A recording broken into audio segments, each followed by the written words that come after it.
हम जितने पितृलोक में पितृ है, हमारे ही पूर्वज होंगे, अनंत पीढ़ियों के पूर्वज होंगे, हमारे पिछले जन्मों के पितृ होंगे, हमारे मित्रों के रिश्तेदारों के पितृ होंगे, हमारे ही परिवार में हमारे ससुराल पक्ष के पितृ होंगे, नाना नानी के सब तरफ के पितृ होंगे, दादा दादी के परंपरा के पितृ होंगे, मामा जी के, काका जी, बुआ जी, बूढ़ा जी के सब पितृ होंगे, साला साडुओं के पितृ होंगे, कितने ही संसार के अनजाने लोगों के पितृ होंगे। जब कोई गिर जाता है किसी खड्डे में तो उसको हाथ पकड़ के उठाने वाला उसका भाई ही होगा, ऐसे कह नहीं सकते। उस समय जो रास्ते में कोई चल के जा रहा हो वो व्यक्ति भी हाथ पकड़ के उठा सकता है। तो हमारे जीवन में हमारे दुख से उभरने वाला, हमको उभारने वाला शक्ति कौन सा होगा वो कह नहीं सकते।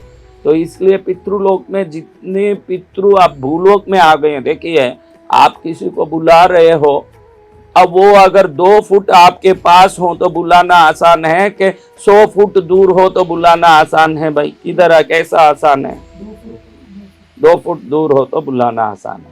तो अब 2 फुट दूर में ही आपके पितृ हैं, ये अच्छे से विश्वास रख लीजिए। ये 15 दिन जो हजारों करोड़ किलोमीटर दूर पितृलोक में, क्योंकि पितृलोक सूर्य मंडल से भी आगे बताया गया, सूर्य मंडल के नीचे नहीं। सूर्य कितना नजदीक है भाई? 3 किलोमीटर नजदीक है सूर्य, हाँ, करोड़ों माइल दूर है, तो उससे भी ऊपर है पितृलोक। तो वहां से आने, वहां चिल्ला हो गई, यहाँ बैठ के पितृजी पितृजी।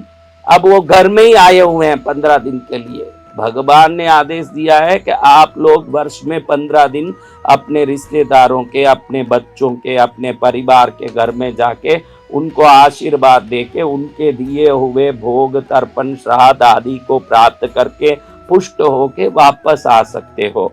उनको जैसे कैद में रहे हुए व्यक्ति को छुटकारा मिला हो, वैसे हर वर्ष 15 दिन एक अपने रिश्तेदारों के साथ रहने का छुटकारा मिलता है, और वो छुटकारा आपके घर में आके आनंदित होके वो व्यतीत करते हैं उस छुटकारे को। आप ध्यान रखना, इन दिनों में वो नजदीक है, यानी किसी व्यक्ति को 2 फुट दूर से बुलाने जैसा है।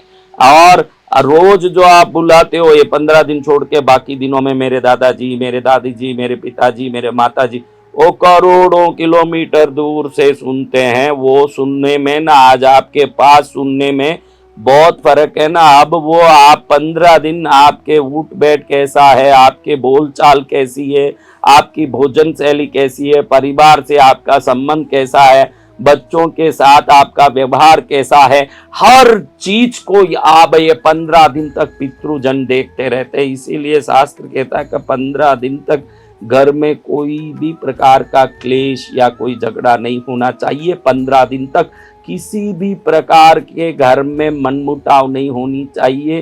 15 दिन तक मांसाहार कोई भी खाना नहीं चाहिए। 15 दिन तक नशा नहीं करना, मछली, मांस, अंडा, मदिरा का सेवन नहीं करना। ये सब शास्त्रों में बात बताए। तो ठीक है महाराज, तो 15 दिन ही तो नहीं करना, 16वें दिन कर सकते हैं क्या?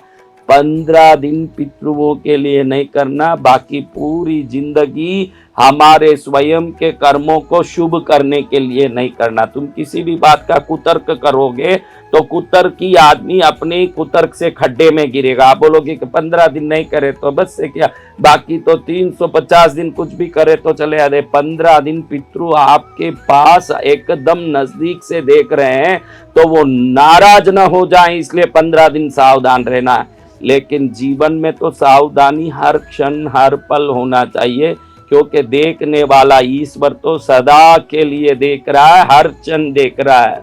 लाख आंख से देख रहा है तुझे देखने वाला, लाख आंख से देख रहा है तुझे देखने वाला। होशियार तो चुप है रहता, मूर्ख शोर मचाता, मेरे दादा के दरबार में सब लोगों का खाता, मेरे दादा के दरबार में सब लोगों का खाता। सीता जैसी पत्नी चाहता, राम नहीं बन पाता, मोटर गाड़ी की टिकटें लेके प्लेन कहाँ से पाता। बोया पेड़ बबूल का तो आम कहाँ से आता, मेरे दादा के दरबार में सब लोगों का खाता, मेरे दादा के दरबार में सब लोगों का खाता। एक गुरु थे, गुरु को थी कि अब मेरा उम्र हो गया है, मुझे शरीर छोड़ना है, तो एक योग्य शिष्य को गद्दी पर बैठा के जाऊं। शिष्य थे 3, गद्दी थी 1। तो शिष्य का परीक्षा लेने के लिए गुरु ने कहा कि ये फल तुम ऐसी जगह रख के आओ जहां कोई नहीं देखता हो, ऐसी जगह रख के आओ, जो कोई ना देख सके ऐसी जगह रखेगा, उसको मैं इस आश्रम की गद्दी सुपुर्द करूंगा। अब एक शिष्य जंगल में गया, एक शिष्य पास में एक घने खंडर घर में गया जहां कोई नहीं आते थे। एक शिष्य वहीं खड़ा रहा। एक शिष्य जाके आके बोला गुरु को कि गुरुदेव, मैंने जंगल में फल रख के आया जहां मनुष्य जाते नहीं, घने जंगल में रखा। गुरु ने पूछा वहां पशु पक्षी तो होंगे भाई, हिंसक प्राणी तो होंगे? होंगे गुरुदेव।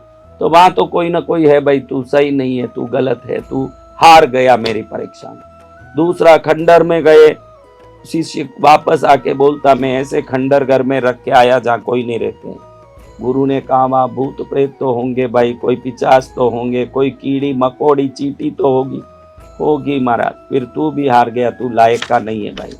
तीसरे शिष्य को गुरु ने पूछा तू क्यों नहीं जा रहा, फल लेके यहीं खड़ा है?